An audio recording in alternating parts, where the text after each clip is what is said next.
following program is an NBC special presentation.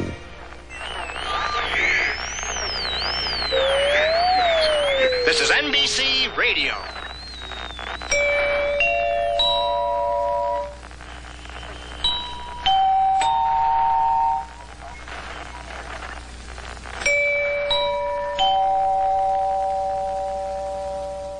It was May 12, 1986, when NBC unveiled the sleek, six-feathered peacock logo we still recognize today, debuting it during the network's 60th anniversary special as a symbolic fresh start.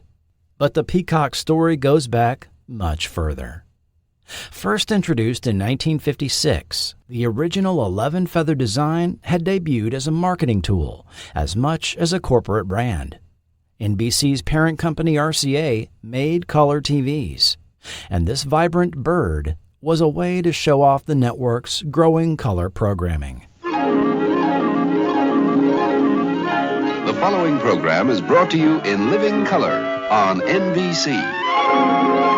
According to some reports, each feather even represented one of NBC's owned and operated stations. The iconic animated version, nicknamed the Laramie Peacock, due to debuting in front of that popular Western, became a familiar sight throughout the 1960s and early 70s. After a few identity shifts, including the infamous Proud N debacle of 1979, NBC commissioned a redesign in 1980. The new look, created by Steph Geisbuehler of Shermayeff and Geismer, was held back for years while NBC struggled in the ratings.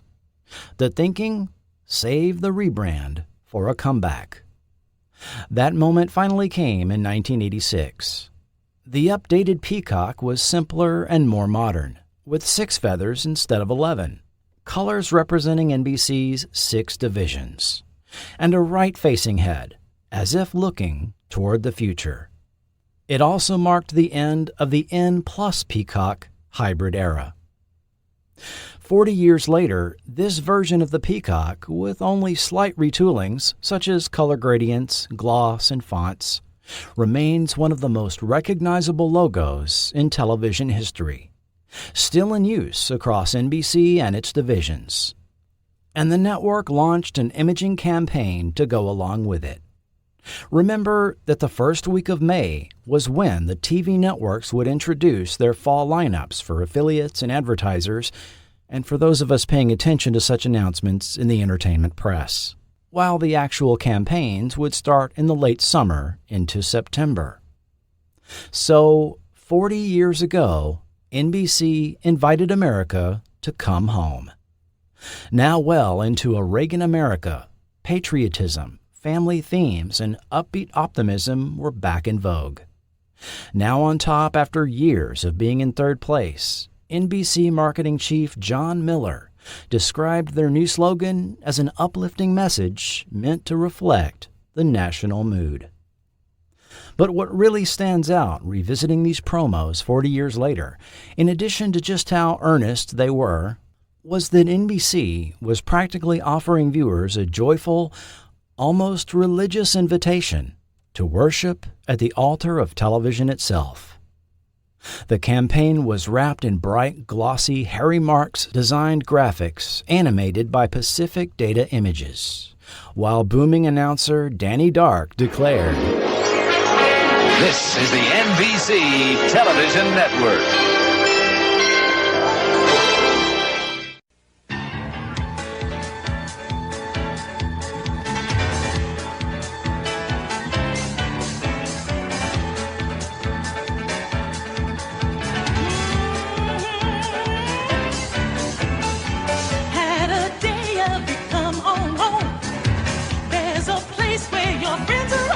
For you, make a night of it, come on home. Take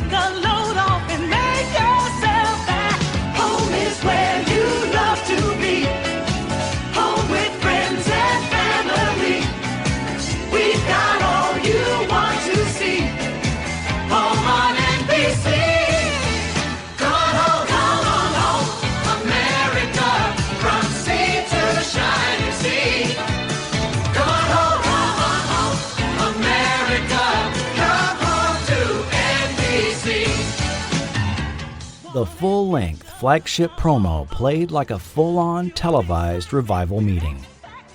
Female vocalists belted the slogan with the energy of a gospel choir in a soul-stirring call and response arrangement, while stars from the network's hit lineup smiled, laughed, hugged, and reassured viewers that NBC was where America belonged on Thursday nights. Another variation of the promos leaned into Heartland Americana with a more homespun Midwestern flavor. And at the height of Highway to Heaven popularity, Michael Landon himself appeared, warmly waving viewers to come on home. Coming from the actor who played Angel Jonathan Smith, the line almost stopped sounding like network branding and started sounding like a divine commandment delivered directly from primetime heaven. Come home to NBC. NBC. NBC. Come on home. NBC. Come on home.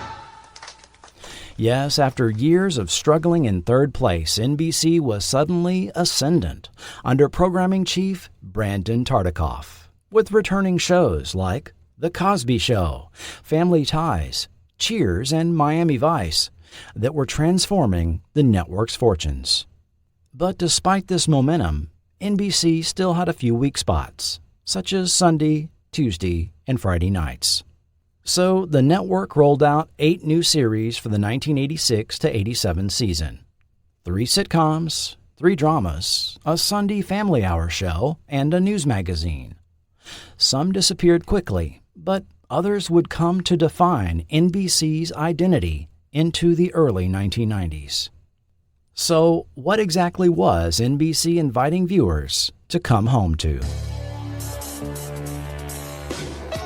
Alf, a sitcom starring Max Wright fresh off of Misfits of Science, as a man whose life is complicated by a short, hairy, alien life form that crash lands into the garage and makes his life a living heck. This was a family show after all. A furry puppet would play Alf. This high-concept sitcom was considered one of Tartikoff's riskiest bets. Instead, it became a major Monday night hit for 4 seasons and 100 episodes. Amen. Sherman Hemsley returned to television as Deacon Ernest Fry of Philadelphia's First Community Church, whose cushy position faces disruption when new minister Clifton Davis arrives at the parish. Another hit from producer Ed Weinberger with 5 seasons and 110 episodes. Crime Story. Michael Mann followed Miami Vice with this stylish drama about an elite squad of 1960s Chicago detectives starring Dennis Farina, Stephen Lang, and Anthony Dennison. Critically admired, but only moderately successful, with 2 seasons and 44 episodes.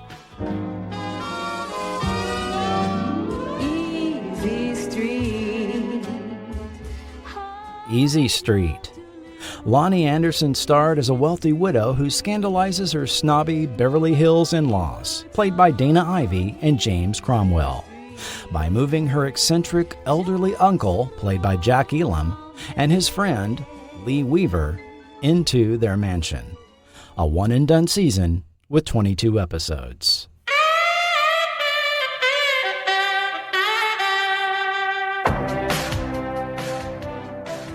L.A. Law.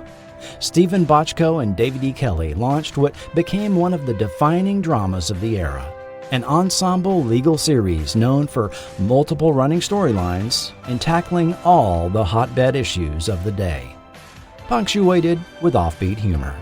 This one became pure television history, with 8 seasons and 172 episodes. Matlock. Following a successful TV movie earlier that year, Andy Griffith returned as folksy Atlanta defense attorney Ben Matlock, who talks like a country hayseed but always whips his city slicker opponents. This drama eventually moved to ABC, finishing out 9 seasons and 193 episodes. Our House. Wilford Brimley starred as a stubborn retiree whose quiet life is disrupted when his widowed daughter-in-law, played by Deidre Hall, and grandchildren, including young Shannon Doherty and Chad Allen, move in. Brandon Tartikoff described it as Highway to Heaven meets The Cosby Show. NBC even cleverly folded in this series directly into the fall campaign itself, inviting viewers to come home to our house. Meanwhile, the other networks were pushing their own warm and fuzzy branding. Just a few years earlier, ABC had been television's swaggering industry king. ABC's image campaigns in the late 1970s practically strutted across the screen. The We're the One and Still the One campaigns carried the network into the 80s, and the 1982 Come On Along campaign remains one of the most ambitious ever executed. The background on all of these were covered in a Forgotten TV supplemental podcast 5 years ago. But by 1986, NBC had stolen the momentum, and ABC had slipped into third place. And suddenly, the network's tone softened dramatically with We Belong Together. And powering the entire campaign was Aretha Franklin. Backed by Leon Russell, Franklin transformed the network slogan into a full-scale, emotional power ballad. We belong together. What we have can never be replaced. Only together can we ever hope to feel this way. I travel so far, all that I can see is that we belong together, and together we can be. Tuesdays this fall. This memorable version of these promos promoted ABC's Tuesday lineup, pairing the music with candid, family-oriented footage of network stars alongside their real-life loved ones, with Tony Danza working out with his son, Alan Thicke and Joanna Kearns with both their television and real families, Sybil Shepherd appearing with her mother, and Kirk Cameron participating in a charity bicycle race. The effect was strikingly intimate. The promos felt less like network advertising and more like paging through a family photo album, which was the intent. In fact, the rarely aired full 3.5-minute version opened with an astonishingly sincere title card. Dedicated to all the ABC stars, their husbands, wives, children, and friends. This is their family album. ABC executives openly admitted they believed audiences wanted emotional reassurance after years of cynicism and fragmentation. Songwriter Brock Walsh, who crafted the music to complement footage director Robert Lieberman had already filmed, later explained, "We wanted to capture the notion of a reunion, of regaining something that you'd missed." So, what exactly were the new shows ABC wanted America to get together with?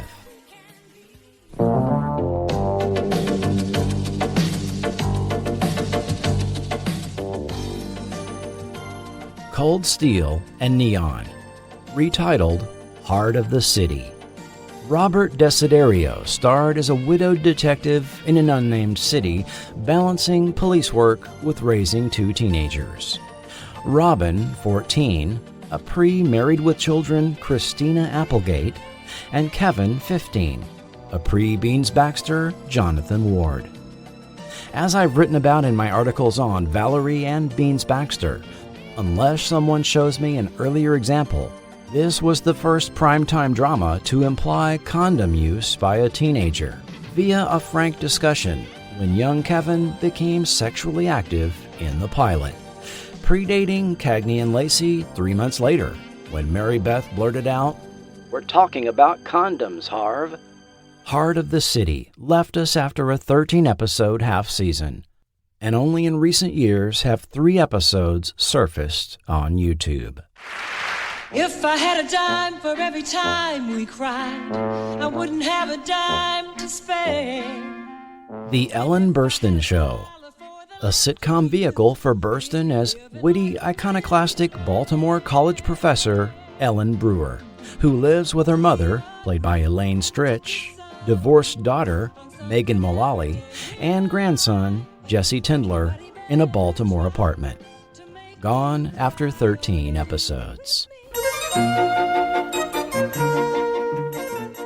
Head of the Class, a sitcom with Howard Hessman starring as a teacher of a bunch of gifted and talented students. This became a regular late 80s ABC staple, running 5 seasons and 114 episodes. Our Kind of Town, retitled Jack and Mike. Shelley Hack and Tom Mason star as a happily married couple who were successful in their careers in this one-hour drama. Hack was Jackie Shea, newspaper columnist for the fictional Chicago Mirror, who got involved with her stories. Mason was Mike Brennan, a restaurant owner who operates 2 of Chicago's trendiest clubs. Intended to follow Moonlighting on Tuesdays, but got moved to Thursday nights and disappeared after 16 episodes.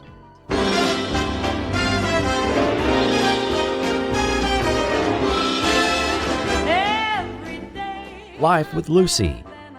Lucille Ball returned to television with Gail Gordon nearly 2 decades after The Lucy Show in this new sitcom that paired them as business partners in a hardware store and extended family members at home.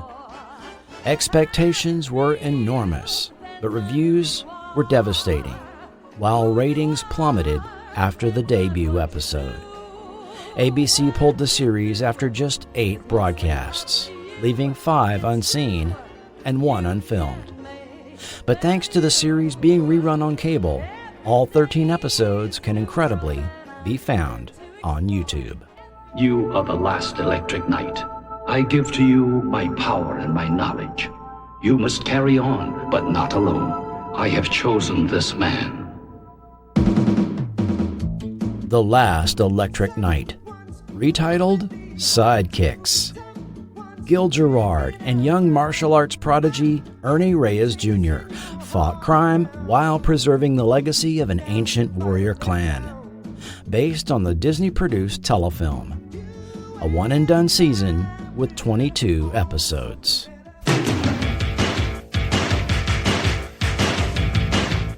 Sledgehammer. David Rasche starred as a trigger-happy parody super cop who talked to his gun and treated Dirty Harry like a pacifist. Moderately successful with 2 seasons and 41 episodes.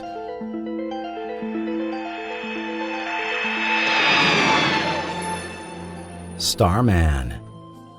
A TV continuation of the 1984 feature film with Robert Hayes as the alien who returns to Earth 14 years later to find son Scott, played by Christopher Daniel Barnes.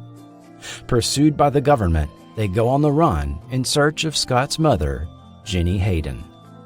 A full podcast on Starman is available from Forgotten TV.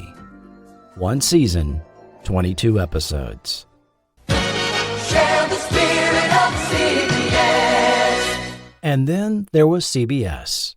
Of the big 3 networks' 1986 fall image campaigns, CBS's slogan could be interpreted as the most overtly religious. While I realize this is somewhat open to interpretation.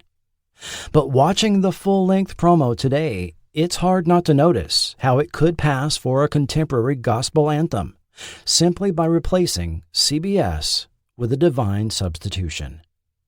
The campaign blended soft, inspirational balladry, those call-and-response vocals, and enthusiastic choir with language explicitly invoking family and emotional togetherness with implied faith. While not all of these elements may have carried over to the shorter versions seen by most viewers. And be sure and catch the extra vocalization added after the choir mentions Sunday. It's about people you can lean on, who never let you down. It's about love, caring, and family all around. The spirit of America is alive on CBS. So let's share it together. We're giving you our best. Share the spirit. Those you care for. Feel the spirit. Oh, yeah. Share the spirit. Share the spirit of CBS. We'll share the joy of good times together.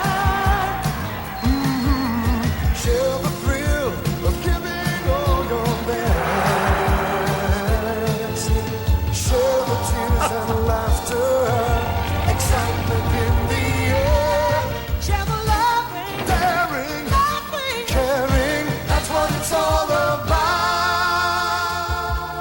Spirit of CBS.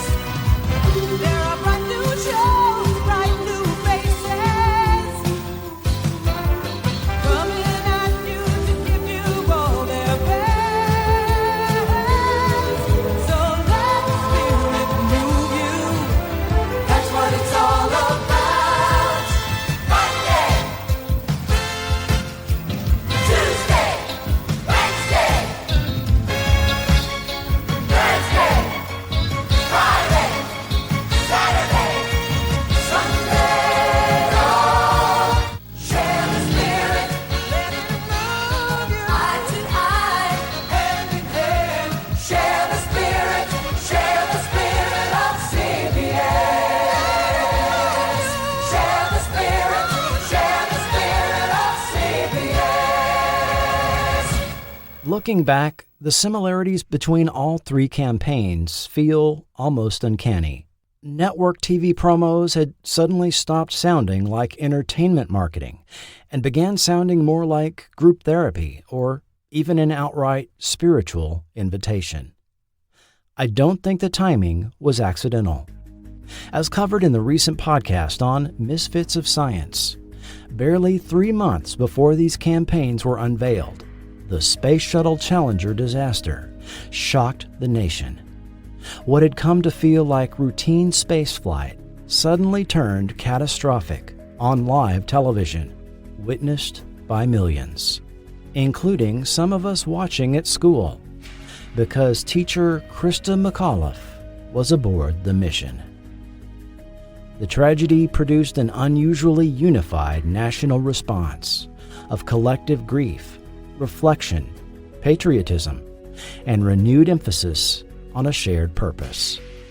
Certainly, this had to have shaped the TV network image campaigns as they were being crafted. Ironically, CBS had already tied itself to America's space-age optimism 5 years earlier, with its 1981 Reach for the Stars campaign, celebrating the launch of Columbia. But by fall 1986, the tone had changed dramatically. The future was no longer quite so invincible. The networks now emphasized home, comfort, family, emotional connection, and in CBS's case, even a kind of secular spirituality. All this at a time when CBS itself was undergoing a major internal transition. The Tiffany network had again lost the ratings dominance it had reacquired in the early 80s, while new ownership changes brought Lawrence Tisch into power. Cost consciousness was replacing old institutional confidence. NBC was overtaking the network in cultural relevance. CBS reportedly spent only a fraction of its previous image campaign budget that year. Share the Spirit therefore served two purposes: a feel-good national branding campaign for viewers, and an internal morale booster for a network trying to rediscover its confidence, with it even being used for internal pep rallies. Knight Ridder television writer Ron Miller captured the campaign's almost mystical optimism perfectly when he observed, "Its message is simple. Think positive, and maybe you will believe that God invented TV ratings just so CBS could lead them." Amen. Visually, the campaign also marked a turning point for CBS presentation design. For the first time, the network heavily embraced computer graphics and digital video effects throughout its image package, giving CBS a more modern, electronically sophisticated look. But beneath all the soaring vocals and emotional uplift, CBS was still selling television. What were the shows CBS wanted us to share the spirit of that fall? Some are instantly recognizable, while others might send you looking them up on Wikipedia. Hi, I'm Brian McGuire, and this is how I always dreamed my life would be. But it never was. And now it never will be. See, my parents broke up and sent me to Brooklyn to live with my grandpa. Instead of riding the waves, I'm riding the subways with my new buddies Luther and Snake. I kind of like it here. It's a trade I can live with. California oranges for the Big Apple. People say it's a tough situation. Better Days, a sitcom starring a very young Raphael Sbarge, who moved from Beverly Hills, that is, to Brooklyn to live with his grandfather and play basketball with street-smart peers. Houston, we may have a problem. You have to look up what TV critic Jeff Jarvis said about the show. While this was a decent theme song by the dependable Jesse Frederick and Bennett Salve, but evidently terrible show execution. Despite the hopes of CBS, it became the first cancellation of the 1986 season after just 4 episodes. 11 total episodes were produced, and there is an argument as to whether it qualifies as lost media, because supposed DVD bootlegs of all episodes are out there.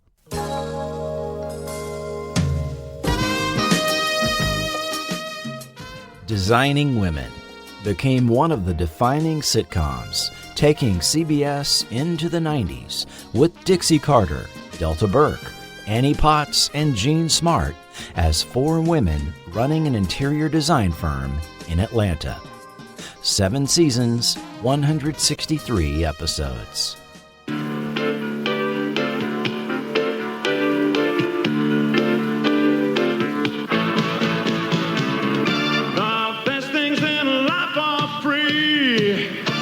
Can give it to the birds and bees I need. Downtown, a gritty crime drama pairing Michael Nouri with Robert Englund, yes, Freddy Krueger himself, as part of a bizarre setup involving misfit parolees, including pre-famous Blair Underwood and Mariska Hargitay, helping solve crimes while staying out of jail. Disappeared after 13 episodes.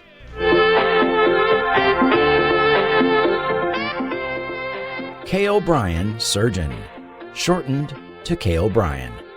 CBS hoped this medical drama starring Patricia Kellenberg would become a prestige hit.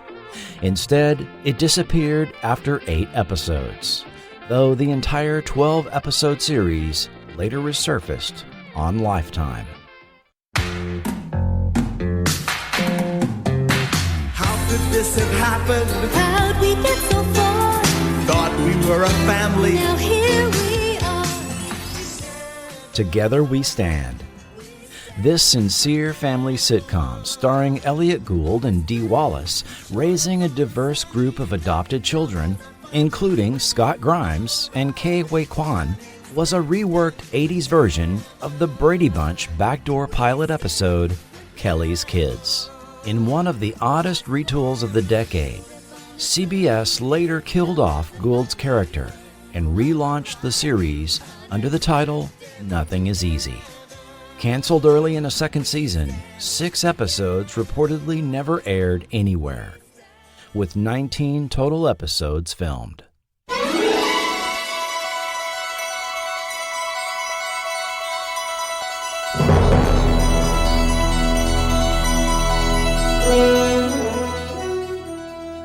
The Wizard of Elm Street, shortened to The Wizard. David Rappaport was genius inventor Simon McKay, a philanthropic toy maker of short stature, fighting villains with the help of government agent Doug Barr. The show developed a surprisingly passionate fan base, inspiring an actual Save the Wizard letter-writing campaign after CBS abruptly canceled it after 19 episodes were in the can. This one has great potential for a future forgotten TV episode. CBS kept the spirit theme for the following year and doubled down with emotional branding again in 1988 for You Can Feel It on CBS. NBC held on to Come Home to NBC clear through the fall of 1990, before finally declaring NBC as the place to be. And for the 1987 fall season, ABC decided something's happening on ABC. Something's happening on ABC. Something else was happening too. The audience fragmentation, already underway from the explosive growth of cable television, was about to become even more complicated with the arrival of an entirely new broadcast network. Starting on April 5th, you view Sundays in a whole new light.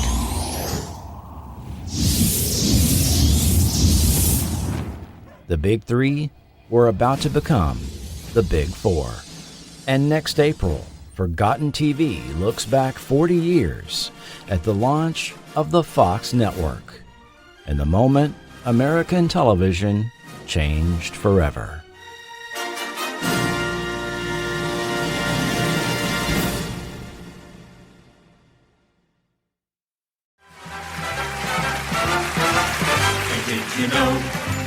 Hey, did you know? They are sending signals that it's time to go. Hey, did you know? Hey, did you know? We have reached the ending of the special show. It has been fun returning to the past. So right now, a bow to our amazing cast. Forgotten TV is brought to you by executive producers Joshua Driscoll, Doc Pinko, K.L. Young, Kenny Siegel, Tony Cook, James Bellinger, and Leland Duggar. With producers Julio Capa, Ron Sorrell, Trevor Pearson, and Lee Goldberg. And of course, thanks to all who support at the $1 to $3 levels on Patreon. And have you checked out the Forgotten TV merch store at Fourth Wall? It looks like not many of you have. There, you can find products based on other worlds, great American heroes, scientific misfits, grisly wild companions, as well as Bigfoot, Nessie, and other oddities you might be in search of. Link in the show notes. Also, be sure to listen to promotional partner Q106.5. Discover the legendary Q106.5 in your car, on your smart speaker, on your phone. Browse to Q1065.com. 80s, 90s. This is a radio station with a vibe. Download our app or listen online. Search at Q1065 Radio on social media. The Q is your favorite radio station. Discover Q106.5 and hear the 80s and 90s hits on the radio station with personality. Q106.5. Forgotten TV is not affiliated with or authorized by NBC, CBS, ABC, or any production company or network involved in making any TV show or film mentioned in this podcast. Links to Amazon are affiliate, and as an Amazon associate, Forgotten TV earns royalties from qualifying purchases made. All characters, films, and series mentioned are the property of the respective copyright holders, and no infringement is intended. Audio clips included are for the purposes of historical context, review, commentary, and criticism only, and are not intended to infringe. Additional audio used under license by Epidemic Sound. If you need music for your podcast or YouTube channel, check out Epidemic Sound. Link in the show notes. This podcast is copyright 2026 Forgotten TV Media. The views and opinions expressed by guests and quoted sources are their own and may not reflect the opinion of Forgotten TV Media, its patrons, or any future sponsors. This podcast is intended for entertainment purposes only. Information presented is based on a combination of interviews, published works in period news media, and high-quality online sources. Forgotten TV Media cannot guarantee the accuracy of every detail included and makes no representations or warranties for the content in this podcast and cannot be held liable for errors or omissions. And I'd like to thank the YouTube channels for making the audio included in this podcast possible. Panoni 8, Terrence McClinton, Trex Productions, Apotheon SAK, Jan Schmelter, Johnny L80, The Rap Sheet, David Gideon, A Fusco Classic TV, Betamax King, 4Jam Lions, TV 1966, Dan F62465, Gilmore Box, Ron Flaviano, Red Oak Kid, Have You Seen This?, Life in Analog, Fair Era, VPR2B, Corbald. Thank you for listening. Be sure and bookmark forgotten.tv for all content and links. I am your writer, producer, and host, Chris Cooling, and this has been Forgotten TV. Hang on, guys. I want to enter the church like Sherman Hemsley and Amen. Shine on me, shine on me, shine on me, shine on me. Oh, shine on me, yeah. Shine on me, shine on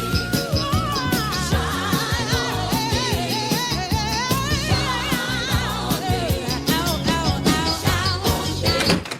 There was a baby's funeral going on in there.